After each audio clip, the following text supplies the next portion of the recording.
Hey there, fellow gamers. Thanks for joining us on our first top 5 list. We're going to do our top 5 games of 2015. Now, these are not necessarily the games that came out this year. This is just the games that we played for the first time this year. So there could be a few old games on there, could be new games, and of course, we haven't played every game that has been made or exists. So, but we've done a good few, haven't we? We've made a good effort. I Yeah. think, yeah. So what I've done Christmas to Christmas because I got a game or a few games for Christmas last year. Some of which I played at the tail end of last year, so I'm including those. So it's really a Christmas to Christmas list rather than the whole of 2015, but it's pretty close. We're into a week. I've been logging. I started logging games on the 1st of January 2013. So I've been doing them like that. So with 1st of January to 1st of January. Hence the reason our video has come out as 2015 has ended. So now we have a good list of what we've played and what we liked. But even saying that, it was still really tough to make this list. It really was. Because we played a lot of fantastic games, haven't we? Yeah, in fact, I think 2015 has been an excellent year for games, to be honest. When I was making the list, I made like a short list, and it wasn't very short at all. And I thought, we'll talk about some like almost made it, also ran kind of thing, and that's a pretty lengthy list as well. But I worked hard to try and reduce that down as well. You could take out the top 5 and replace it with another 5. I think so, yeah. And it'd still be really good. Really solid games, yeah. So I think it was I've heard some people say they didn't think it was a particularly good year, and it does make me wonder what they're after, because I thought it was brilliant, and it covered a lot of bases as well. There's great Euros, there's great Ameritrash games. I think that's an interesting point, though, is because we are not like, I only like Ameritrash and you only like Euro. Absolutely. I'm a diverse with any game. I even like I like playing miniature games and stuff as well. And you like role play games. Mm. So we've got a good mix of games covered between us, I reckon. So should we start with a few almost Tyrannies or one of the games that we thought was really good? Go ahead. Okay, well, one of the games I played this year for the first time that I thought was really good was Champions of Midgard. That's also on my list, by the way, Champions of Midgard. I thought that was really good. That's from, was it Grey Fox Games? Yes. Yeah. We did a video for that recently, if you want to check that out. And I thought it was really good. Really simple sort of worker placement game, but using dice to manipulate your combats and things like that. It was really good. I liked it. It was really simple. Agree, yeah. I mean, that was out this year. I think it was Essen I got my copy. And yeah, absolutely, that really cool. Kind of on the same kind of weight level as like Lords of Waterdeep and Stone Age. I think it's probably more similar to Stone Age than anything else, because that random element in the dice roll and whatnot. But really good. I mean, sometimes we like to chuck a few dice. Yeah. And that really scratched that itch, because it's quite strategic as well. What you're going to do. do. It's quite quick as well. I mean, yeah, absolutely. Hour game sort of thing. And the board's lovely as well. Yeah. Really, really nice. Really nice. nice. Definitely check the video out. One of mine that I was really impressed with, actually, and I didn't think I was going to like it because I'm not a big fan of its older brother, is Seven Wonders Duel. Now, I've recommended this to Jason because I don't think you've played it yet. No, I haven't. No. I was really impressed with that. I'm not a big lover of two-player games as a rule anyway. I like larger group games. I'm not a big fan of, say, Seven Wonders, but this game really did a really good job. And it's drunk cameraman. It's just a really solid game. I've only played it once, and I thought it was excellent, and I can't wait to give it another go. And I really strongly recommend you try it, because I think you and Carla would actually really like it. Really I've heard good things about it as well. Not played it yet, but like you, I wasn't overly impressed with Seven Wonders. But that was way back when it was only like one of the base games. Absolutely, but it does some really clever things, because in two-player, a draft doesn't really work as well as it perhaps would, but the way they've done that is really clever. They've got this kind of like pyramid of cards, and some are kind of face down, and you only flip them face up when you've uncovered it, sort of thing. And so the way the draft works like that, you're kind of selecting cards that way and uncovering. It's just really good. I'm really, really impressed with it. All right. Well, one other game I played this year that I really liked as well, I got it for my birthday at the beginning of the year, which was Heroes Wanted. I can't remember who made that. I got the game yet. Who makes this? Action Face? Kickstarter. I got this for my birthday, and I really enjoyed this. I think it was a really fun game. It's really simple. It's like you play a sort of a crazy mix of Euros where you match them up with these different type of cards. Almost like, what's that film with Ben Stiller where he's in Mr. Furious? Yeah, Mystery Men. Mystery Men. Kind of like that. And then you got like this action mechanic where you play the cards, and you got loads of meeples on the board with the villains and heroes. And it's just a really fun game, and it's got a little quirkiness to it as well. Yeah, it's really crazy, isn't it? Yeah. Perhaps a little bit more sort of kitsch and jokey than I would like a superhero game, but there is scant few to choose from, to be honest, and which is unbelievable, but yeah, I thought it was really good fun as well. Time Stories didn't make my list either, and I thought that was really, really interesting, really clever. Just pretty much like nothing else I'd played either, and the story was really, really engaging, and we really wanted to see what happened next and whatnot. It's one of those kind of you only play it once, so depending how you look at things, it's not, I wouldn't call it disposable, but that you can't play it multiple times. Not quite like the legacy things where you No, play absolutely not. So there is resale value in there, and also they are bringing out expansions for it. But that initial box set with that adventure in the Asylum, I think it's called, was so intriguing and really, really interesting. It was a really good one, I think, to play maybe a couples or something. You just sit there and kind of work through this adventure, and it's just the atmosphere was cool, and I really, really enjoyed it. That's another game I haven't played yet. But there's also another game I think Carla would like as well. Yes, I think so. Yeah, it was really good. I'll do one more almost made my list game, which was Belfort from Tasty Minstrel Games. Mm-hmm.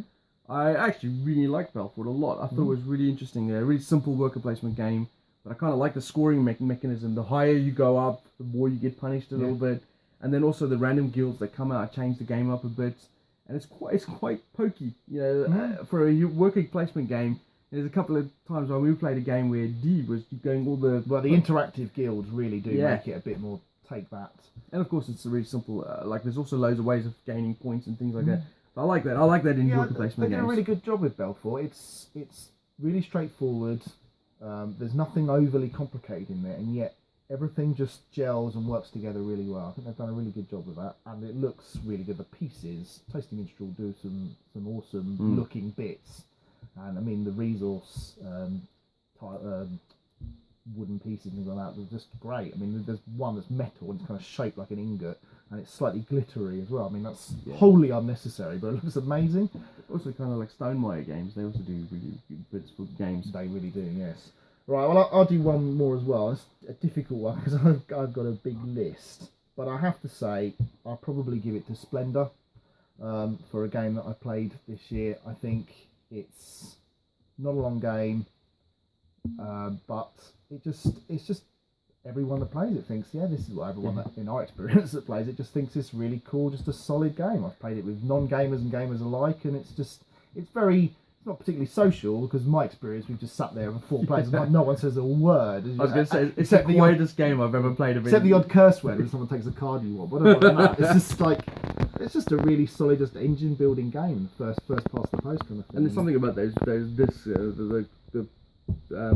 pieces, the poker chips are amazing. Yeah, can't help and mess with them. Yes. I think we've done a video for that as well, haven't we? I can't remember. We did a lot of videos. Yeah. Okay, so those are our nearly has-beens to the list. So I think on to the top 5. Yes. So I think I'll start with my one first. So my number 5 is a game from Days of Wonder called Pirates Cove. It's quite an old game. Apparently this came out like in 2002. Very old game, yeah. But I played it for the first time this year when Martin picked it up, and I've really liked this game a lot. It's just one of those games that are just fun. I mean, every time I've played it, I've had a really good experience. It's such a simple game, and anyone can play it. People I've played this with all enjoyed it because there's a lot of interaction. It's kind of like on the basis of if you played Mall of Horrors or Mob Ties, those type of things, where you kind of pre-program into where you're going to go, and then you try to second guess where other people are going, and then you go there, and if you meet up with someone else, then you're going to end up fighting them, ship to ship sort of battle, or flee the area. But it's really good fun. It's a lot of interaction, great components from Days of Wonder as usual, and it's just a solid, fun, interactive game. Yep, I'll go with that. Days of Wonder do some great components. Pretty much every game they make, and yeah, this was really good fun. Don't quite like it as much as Jason. I possibly think Black Fleet might be a bit better, with probably slightly better components as well, to be honest. But I think it's a very kind of similar thing. You're just going at each other and just blowing hell out of each other, really, and it's the most infamy wins. But it's a good laugh, certainly, and it's quite a light game, not too long. Yeah, it's good fun. Great. So there's my number 5, Pirates Cove. Okay. My number 5, Red Raven, is Above and Below. This I got from a Kickstarter. I kind of did that for a couple of reasons. One, I've liked quite a lot of Red Raven games at the start. Ryan Lockett does some really great games that really appeal to me. But also, I've always really been drawn to kind of the story element in games. And I tried Tales of the Arabian Nights. I was really excited to try that, and I was horrifically disappointed with it. I thought it was awful. But I had confidence that this one would have a bit more game to it, because that was what was lacking in Tales. This is far more gamey, and the story element just kind of elevates it slightly, and adds a bit. It's kind of got a nice charm to it because of that as well. But the base game, it's like a fairly nice kind of Euro village building game, really, with a race for points, and I'm a big fan. But I think we'll leave that there as my number 5, because I suspect we're going to revisit that one. I also like it. Alright, so that was your number 5. So my number 4 is Hyperborea from Asterion Games, and I think Asmodee in America.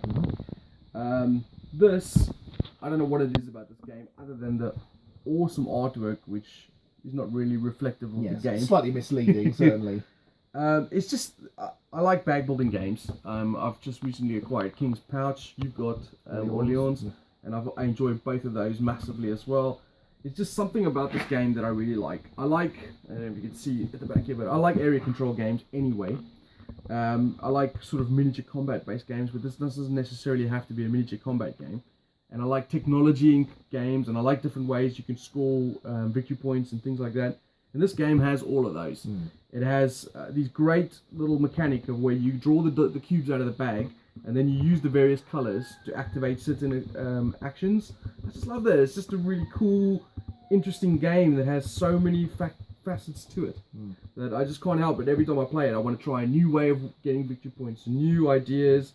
It's just cool. I'm hoping they bring out an expansion for this. Come on, Asterion! Yeah, you and me both. I think it's an excellent game as well. I really, really like it.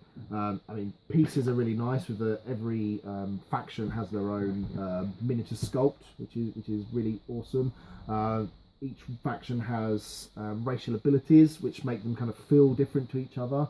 Although there's perhaps a question mark whether some are better than others. Yeah. But yeah, it's a really cool game.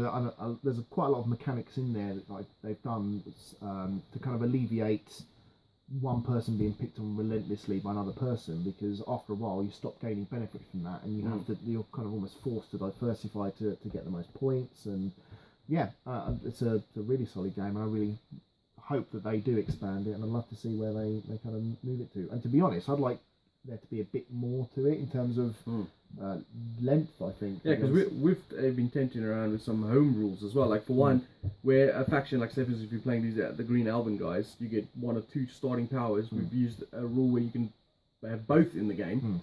We've also, by accident, been playing a game where you get 3 achievement tiles, and as soon as anyone's completed 2 of them, the game ends in a medium game length.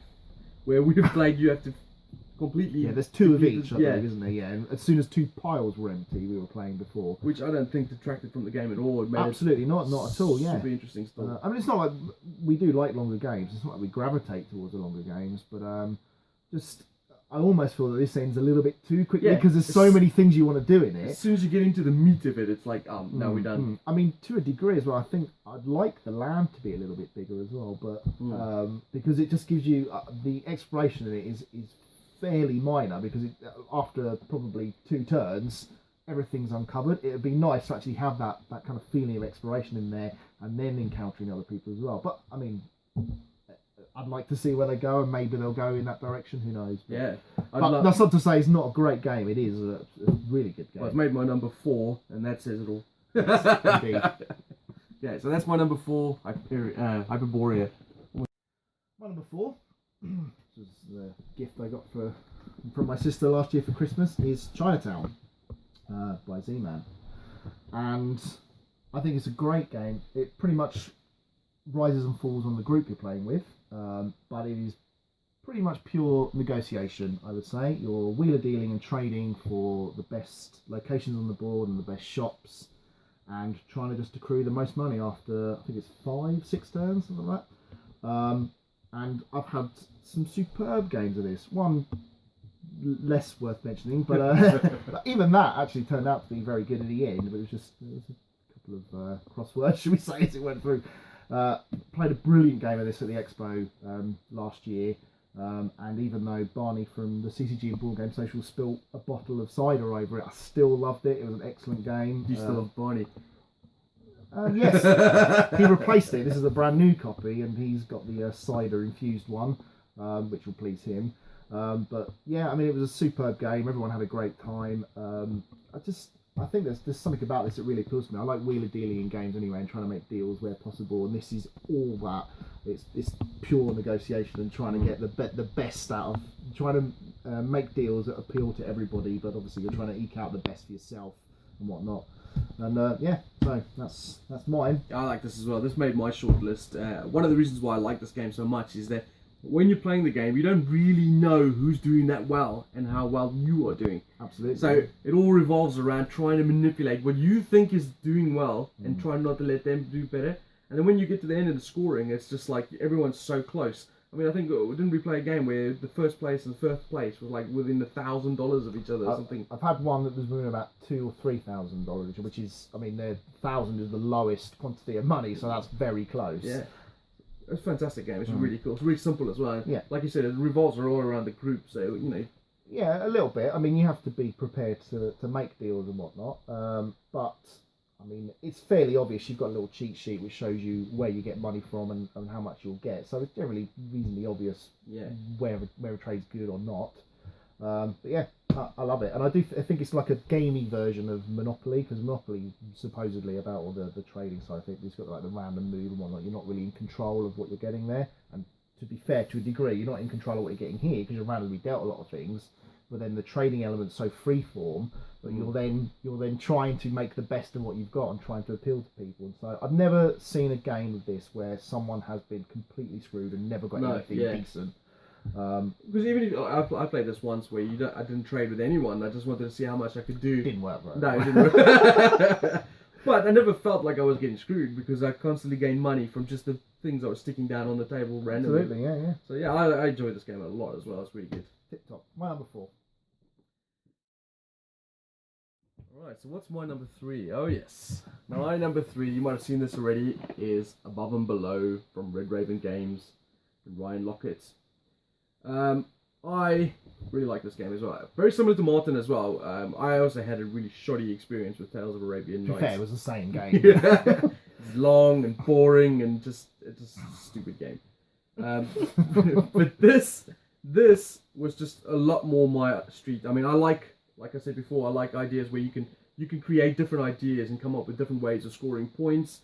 And the little thematic tales that you do in this game, it's not the be all and end all of the game. It's very just like sort of throwaway little stories and stuff like that.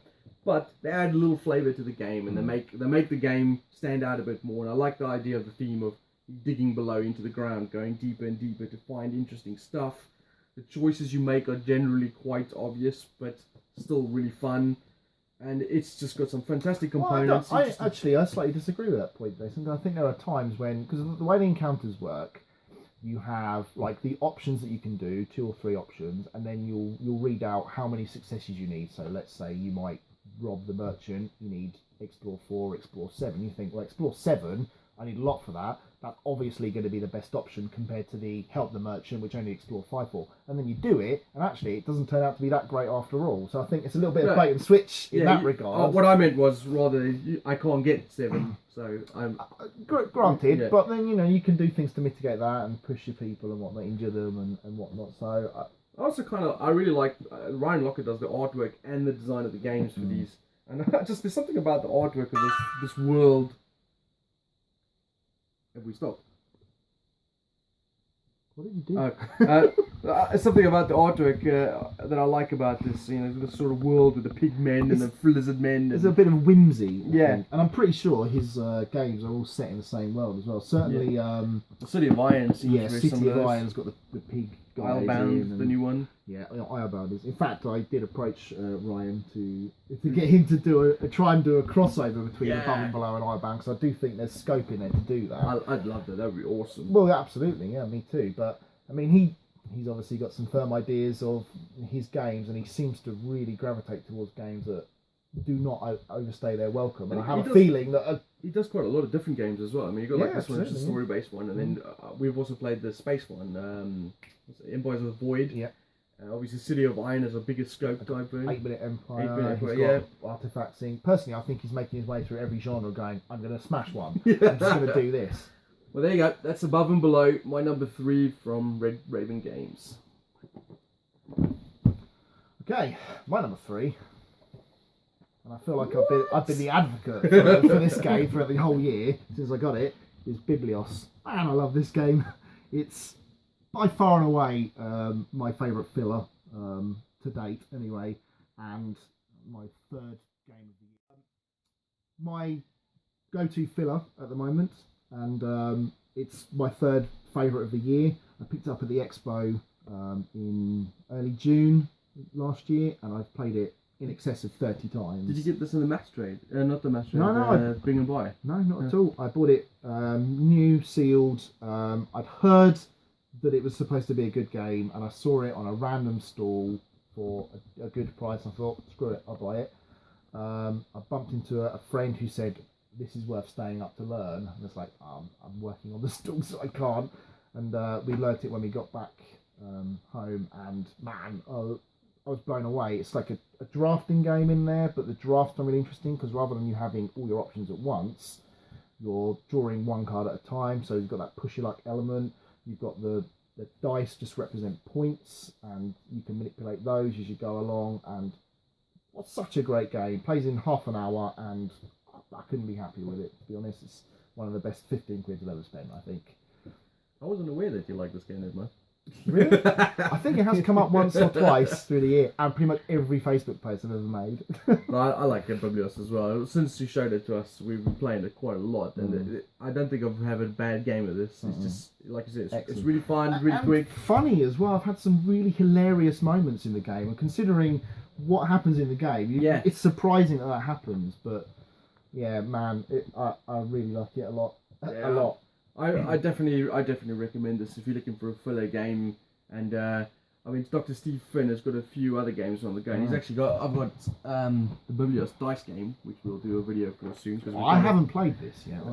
We've got that on the go soon, but we've done a video for Biblios, and it's fantastic. It's really simple. I played it a couple of weeks ago with some other people I haven't even met before at the 6 months. And I think immediately the girls that I played with, when they got home, they went to go pick a copy up because it's just that good. It's just you can't go wrong. I agree. Yeah, I mean, I've recommended it to a lot of people on the Facebook Board Game Geek group, and I sound like a broken record, to be honest. And yet people have then picked it up and said they played it and thought it was excellent, and really grateful for the recommendation, which, you know, I'm really glad to hear that, because I do feel like I've been an ambassador for the game this year. I can't sing its praises highly enough. I think it's excellent. I also say it's my number one filler as well. I mean, I've got quite a few little fillers at the back here. I don't own that one, but it's really, really good. Right. My number 2 is a game I kickstarted right at the beginning of the year, I think. Or it came at the beginning of the year. I kickstarted the year before. It's from Cool Mini or Not, and it's Arcadia Quest. Now, when I originally got Super Dungeon Explorer, and we never played it for a while, and then did play it, and I really enjoyed that, which is obviously Super Dungeon Explorer is just a standard dungeon arcade game. But this to me is like fun in a box, because the rules themselves are really simple. There's not a lot going on there. It's more about you draft some heroes in the beginning of the game, and then you do the quests, which are generally fighting other people everyone has their own guild, and you're fighting the other guilds as well as the board itself. It comes with some fantastic components, and obviously from Cool Mini or Not, you're going to get great miniatures. It's got the little chibi style, which I really like. You kickstarted this one, didn't you? I did, so yeah. You got all the added bits as well. Yeah, I got all the extra bits to it, and it's just a really fun game. It's just the funny mechanics and stuff that happen. It's really swingy with the dice, so you got to be prepared for that. But when you're running up to someone with a sword and you're about to smash them on the head and you roll like 16 damage and you're like, what? The guy just exploded. It's really fun. And then of course it's a campaign level game. So your characters gain extra equipment, they gain better abilities, and I just really like it a lot. I'm a big miniature person, so the miniatures are cool, the components are cool, the game is fun. Everyone I've played it with so far enjoyed it. I mean, we did a video for this recently, and that night we did the video, we played it 4 times in a row, so it's really good. That campaign element, that's what Yeah. sucks you in. It's just brilliant. I don't have a lot to add to this one because I've not played it yet, although I'm a little intrigued by that comment there. No Games Master required, everyone gets to play. The insinuation being Games Masters don't get to play the games. I'm not sure about that, but no, I'd like to give it a go. I wouldn't say I'm a massive fan of kind of the chibi style, but, you know, it makes it stand out a little bit, I suppose. A bit less like Descent or whatnot, you know, a bit stock fantasy. It's more stand on its own legs. On a different note, well, not that different, I kicked back the new Inferno Kickstarter as well, and we're going to do a 10x10, or you play 10 games 10 times. This is on my list, so I'm going to play. Oh, maybe I'll get to play it then. Yeah, Arcadia Quest 10 times, and I would love every game, I imagine, because it's just really fun. So that's my number 4, two Arcadia Quest. Okay, my number 2. I'm going to do this. Jason's going to impose it in my hands because I don't actually have it. There's no way. I don't actually have it anymore. But in relation to the kind of campaign thing, it is related somewhat. And my number 2 is Pandemic Legacy, which I finished towards the end of last year, 2015 this is. And we played 16 games of it over 4 sessions, and I thought it was absolutely phenomenal. Now, I will say that I think Vanilla Pandemic is okay. You know, it's an all right co-op. I think there are co-ops that I would rather play, but it was one of the first out there to really get noticed, and it's fine at what it does. It's okay, but adding that legacy element, man alive, it just blew it out of the park. Something unbelievable. I mean, I liked Risk Legacy, and I don't like Risk at all. Risk Legacy was good, but Pandemic Legacy, man, was just phenomenal. So many twists and turns. At every point you're thinking, okay, I see where they're heading here, and then something happens, you're like, oh my god, it's like a TV show, which is why we binge played it over 4 sessions. I personally think, if we didn't need sleep and had work, we would have literally played the whole thing end to end in 1 session, because it was so engaging, so engrossing. I couldn't recommend it high enough. And people that have a problem with the kind of disposable nature of it, they honestly need to get over that, because it's so good. It's absolutely worth experiencing. It's probably the best gaming experience I've ever had. It was phenomenal. Absolutely loved it. And that's my number 2. And then I was going to say, something else has beat that out to number 1. It has, yeah. Well, I haven't played Pandemic Legacy yet, but I did play Risk Legacy. In fact, I've done 2 campaigns of Risk Legacy, and I'm probably going to start a 3rd one with another group. Yeah, I'm not sure I got that far. So, I'm like Martin, I don't even like Risk that much. But the Legacy system is brilliant. I love the Legacy. I love the idea of it, and I don't have any problem with playing 15 games and then dumping in the bin. But what we did, I mean, we did the same with Risk Legacy. We did it with Pandemic as well. We all went, okay, this is a £40 game. We each paid in £10, and we all bought the game. And so no one gets funny over people putting on stickers wonky or writing stupid stuff on the characters or the board or whatever. And I write some stupid shit. Well, we all did. You should have seen the names of our diseases. Good grief. But no one gets too precious over it. And I mean, it's the cost of a cinema ticket. One 2-hour experience, and yet we played it over 4, so probably 15, 13 hours, something like that. It was, it's definitely worth experiencing. Interesting point as well, like, because we're talking about doing the 10x10 games.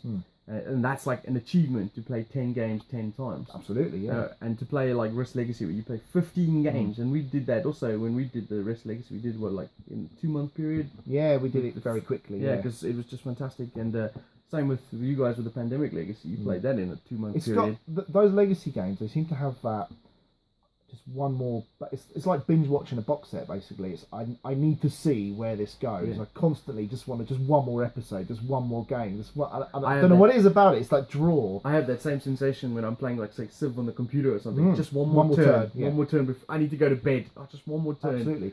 But the benefit Pandemic Legacy had over, I think, Risk Legacy is all the games were within an hour. You know, we had one where 2 people got a turn and it ended, Yeah. which was a bad failure on our behalf. Don't get me wrong, but it, you know, they fit in a 60-minute block, and so it made that kind of that one more game thing really actually plausible, rather than Risk Legacy. As the campaign went on, the games got longer and longer to the point where we did 3 or 4 the first night, and at the end one we were doing one or two, yeah. because they took most of the evening. But yeah, oh man, it was such a great game. I loved it. I'm going to be playing Pandemic Legacy this year, hopefully. You need to. And also, I'm really looking forward to Seafall as Yeah, well. a big time as well. In fact, to be honest, any Legacy game that comes out, I'm immediately drawn to, because Yes, I've had same, 2 yeah. phenomenally good experiences with it. But yeah, I'm dying to talk to Jason about things that happen in Pandemic Legacy as well, but I can't say anything because obviously there's so many Spoilers. things. Yes, it's basically spoilers, exactly that. Yeah, I mean, there's so many things that happen that you just go, man, what about that? But you can't say anything. It was phenomenal. My goodness. Number 1 game on Board Game Geek now. And I can see why. And I don't know if it will stay there. I was watching, I think, Board Game Breakfast this week, where Vassal mentioned it and says he thinks that it will still be there after a year. It might be. Wasn't Vanilla Pandemic number 1 for a while? I can't remember. Don't know. But, I mean, Vanilla Pandemic is quite good anyway. Yeah, Yeah, it's decent, but as I say, I think there are. It's really better. hard. Certainly can be. Why you wait? Anyway, we've rambled on about Pandemic Legacy enough. That's my number 2. So my number 1 game that I played this year for the first time is a game I traded for. I did a paint job for a gentleman, and he traded me in place. Was a game that I was gutted I missed a Kickstarter for, but finally got to play it, and I am a massive fan. I've got both starter sets, but I'm just going to show you the one, which is Shadows of Brimstone. This is the Swamps of Death one from Flying Frog Games. Now, let me talk about this for a minute. Shadows of Brimstone is obviously a Western-themed game set in the Old West, which I like anyway. I like the Old West. One of my favourite other games I've got is Dark Horse, which is also a Wild West setting, and I'm going to definitely get the tiny, epic Wild West. So I like the Wild West theme anyway. And then I also like horror games. So theme-wise, I like Wild West, I like horror, and this is combined into both. Yeah, it's that Weird West kind of Deadlands sort of setting almost, isn't it? And then I like miniatures. These are not the best miniatures, but I like miniatures. And I like exploration. I like... Flying Frog do a lot of games, and their theme of type of game runs through a lot of their games. You know, you have a similar mechanic to, you roll the dice to move. If you roll a 1, you get a card of some sort, or some sort of ability or something, and then, you know, you move around and do some stuff. Their games aren't overly complicated when it comes to mechanics, and this is no different to that, really, to be honest. But there's something about this game that I just absolutely love. It's just that idea of walking into that mine with your posse, moving through, exploring, finding the crazy crap that you find in there, and then going through those gates which then take you to other worlds. It's just, I love it. It's awesome. I mean, theme-wise, yeah, definitely, it's super appealing, and that's something that Flying Frog really do well. They make games with a theme which is super appealing, and I don't know what it is. I mean, things like Touch of Evil as well. You don't see many games set in that kind of Sleepy Hollow world. Yeah, but and they always have this little disc as well that comes with their games. Just go on the pile of other stuff. Yeah, you play them once and then they become novelty coasters. And also the other thing you get with Flying Frog is hundreds and hundreds of frigging cards. Yes. And the massive Flying Frog token. But I tell you, folks, I can't recommend this game highly enough. It's just fantastic. And they bring in out more expansions, like for example, this one is the Swamps of Death. So you always start in the mine, and then you can, when you reach a gate, which looks like that, I'm not sure you can see that, you then draw from this deck of cards, which could take you to a complete world. So you could go to the swamps, you could go to the City of Ancients. There's a new one out now called the Caverns of Cinder, and they're going to be producing more. It's phenomenal. I love it. What about the price tag though? Because That Yeah. slightly bothers me because there's 2 base sets and these are what, £70 £70 each or each, something? yeah. And then you've got more coming as well. And I'm sort of thinking, hang on, this is racking up to be pretty expensive. And I'm a bit of a completionist anyway, and I'm a bit concerned that I'd have to put in some extra hours of work, to be honest, to Yes. get it. Well, this is the thing. I mean, I never jumped on the Kickstarter because it was pushing up really high. And then when it came out, I was like, 75 quid for a base game. And then I would run both. And then when they brought out other stuff, you're right. It's just... So when I got the opportunity to do it for a trade, I was really happy for that. And now that I'm hooked onto it, I'm really disappointed because now I'm going to have to buy everything that ever exists. Good. So I'm eating cold beans out of the tins fairly soon. I'm going to have to get my kids to start growing up and get to work so they can start paying my Shadows habit. Well, this is one that I need to play as well. I mean, I have a bit of a soft spot for Flying Frog in general. They're one of the sort of first few games that I kind of started to get into with Last Night on Earth and things like that, and then I got Touch of Evil as well. And they've got a nice charm, as I said, but theme-wise, there's always something there that's really appealing to me and to most people that experience them as well, to be honest. And this does sound really interesting. This could be one of those co-ops that I would rather play instead of Pandemic, maybe. Who knows? And also, it has that, we were talking about it in Arcadia Quest, it has that campaign mentality as well, where your characters generate experience and more equipment. And I love that in games anyway, like a role-play nature of, you're playing this character and he gets better the more he does. And also that fear factor when you're in a fight, you don't want him to die because something negative will happen. It's just really good. I really like it a lot.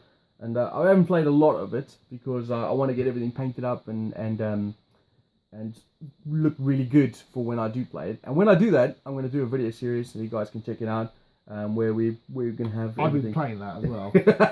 I'm Bagsying a spot. Okay, so that's my number one, which is Shadows of Rimstone. Anything to do with Shadows, I'm there. It's my number one. In fact, sorry, it's actually going to make my top 10 games of all time as well. Not your one, though. No, not my one. My one is still held for something else. Okay. My number one is this one. Specifically with the Tuscany expansion. I would have never guessed.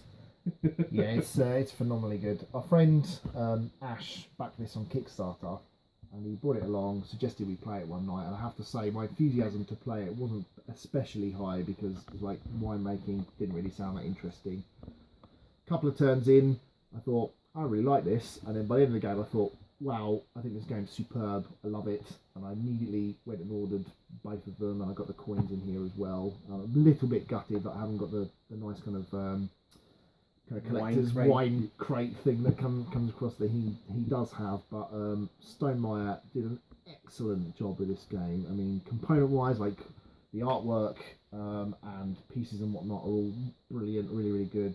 You've got your own little personal tableau board as well. But man, it's just such a solid worker placement game. That's the back, you know. It just everything works so well. You've got your board, you're planting vines, you're harvesting grapes, you're making wine out of it, that sort of thing. And then Tuscany came along. It did a replacement board, so it added 2 new seasons, so there's a lot more scope in there. It added unique buildings, it added some kind of starting variations for people. I mean, it's supposedly a legacy expansion, which I completely disagree with. There's no way I'd open it in that regard. I basically read through everything and think, I like that, I like that, I like that. Let's just add it and see how we go. And there's still a few things in there that I've not actually tried, but I definitely want to, although there's a couple that I'm not so sure about, like the cheese making and things like that. It's a bit strange, but I'll give it a go at some point. But it's such a phenomenally good game. I love it. Components are off the chart good as well. And it's really got me excited for Scythe later this year as well. I can't wait to see what they do with that. I think Jamie just does a phenomenal job with the games. So my number one is Viticulture with the Tuscany expansion. I'm not surprised that this is your number one because you really do like this game a lot. I remember when we played it as well the first time. We played it a couple of times just Viticulture on its own. I thought it was really good. For me, theme is not the be-all and end-all of a game. I can happily play any game with any theme or no theme for that matter. I completely agree. Yeah. However, it's the theme that usually gets you excited about a game. That's the thing. I mean, I always think of theme and components elevates a game from being good to brilliant. And absolutely. I played Euphoria, which was one of Jamie Stegmaier's previous games that Ash also kickstarted. He did. And I thought that was really good, fantastic components in that. I think for it probably at that point was one of the games I thought that had the most best components. It's got a lot ever. of the components from the treasure chest, hasn't it? The resource kit thing, and my god, they're phenomenally good. And I remember playing Viticulture and thinking, this is really good. I really like this a lot. It's really interesting. It ticks a lot of my boxes of what I like. You know, the Euro worker placement style thing with you know, the different valuations of scoring points and moving up and great components and stuff like that. So I remember playing that and thinking, wow, this is really good. And when they said they were making an expansion for it, I was thinking, oh, what could they possibly add to make it better? And my god, did they make it better.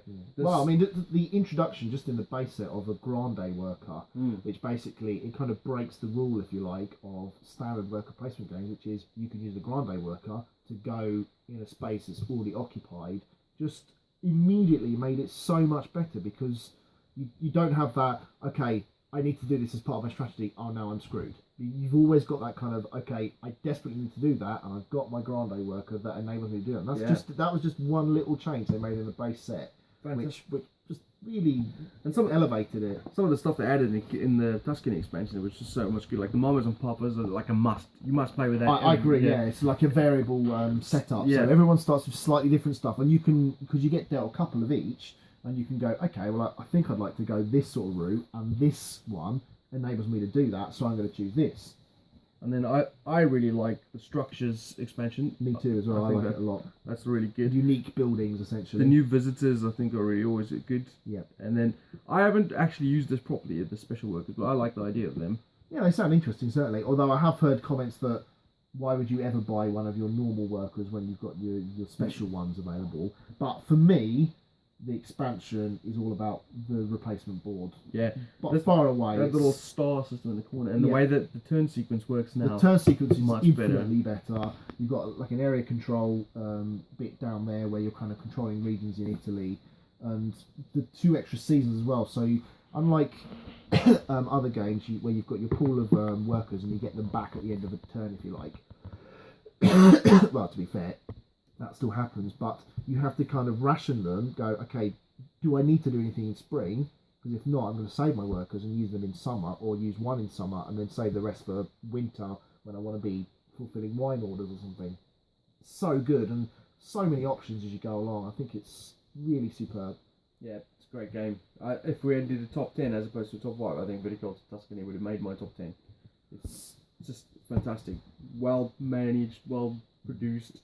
Well, everything. Absolutely. Well, it's my number 1. There you go. So, that is our top 5s done. So we got one more thing to add to our list, which is what I call the dud of the year. The game you played, or we played, that we just did not gel with, or did not like, or was very disappointing. For me, it was really easy. I only had one game that came to the top of my mind. As soon as I played it, I was really looking forward to it, so that probably didn't help it in this fact. Well, when I played it, I just did not like this game at all. In fact, I don't even regard it as a game. It's just stupid. And that's XCOM from Fantasy Flight Games.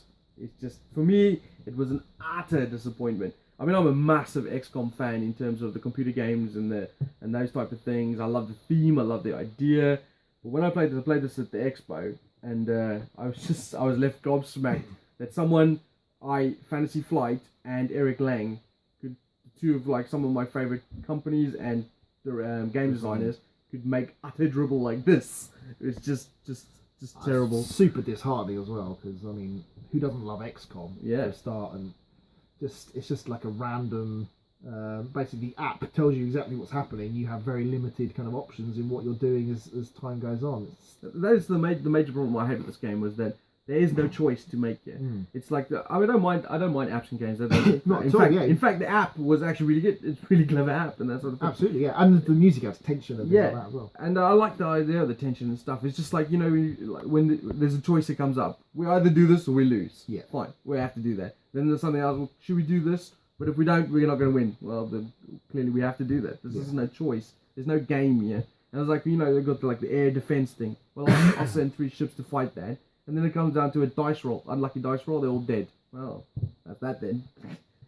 it's just not a good game in my And opinion. it's not even like we have a problem with randomness in games. I mean, Pirates Cove was your number 5. Yeah. In fact, hell, Shadows of Brimstone and Arcadia Quest, you're 1 and 2 as well. So Yeah. you can see, converse to my list, Jason actually quite likes randomness, kind of a bit of dice throwing in his games, and yet XCOM just missed it on pretty much all cylinders beyond components, I would say. Yeah, in fact, exactly that. Yeah, so that's my dud of the year was XCOM easily. Okay, well, my dud, I'm actually renaming my disappointment of the year because I actually found it really difficult to come up with a dud this year. And I don't know whether that's because I've got a bit better at selecting what games I'll play, or whether I've just been extremely lucky in avoiding games which I think are dreadful. So I've not played anything which I thought was really, really bad. However, one of the things that helped that is the fact that we buy our games, obviously, so we're not going to buy a shit game to play. ideally, yeah. Although we do take a few punts here and there, but anyway. So my disappointment of the year, and I was really, really looking forward to it, and initially, I will say, I was wowed by it, and this may be controversial, is Star Wars Imperial Assault. Oh yeah. Initially, I mean, I'm a huge Star Wars fan. I mean, Jason doesn't know anything about Star Wars, but I'm a massive Star Wars I fan. love Star Wars, man. It's awesome. He has now seen the film though, finally. But I like Descent 2.0 not so much, but I liked original Descent. I really liked Doom as well, and so I was really looking forward to Imperial Assault. And I started off, I thought it was great, and then all the things that I disliked about Descent 2.0 started to creep in, and then I started to see other flaws with it and the mission structure and whatnot. And I started to be less and less impressed with it as time goes on, and the more I played it, the more tedious it got, to the point where I really don't have any strong desire to play it at all anymore.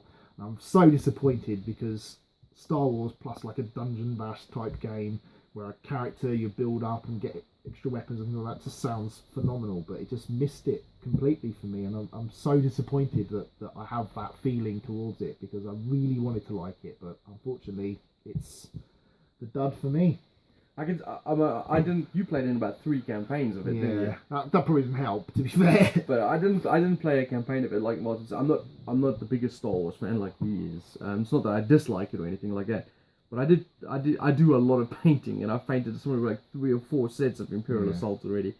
So I wanted to try it out. We did a video of one of the games that we tried it, and I could definitely see why it didn't feel like.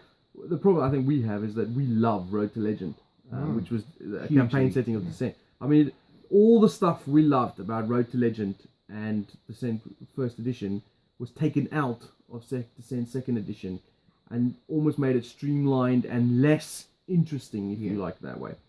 To the point where you collected Descent Second Edition for a couple of sets.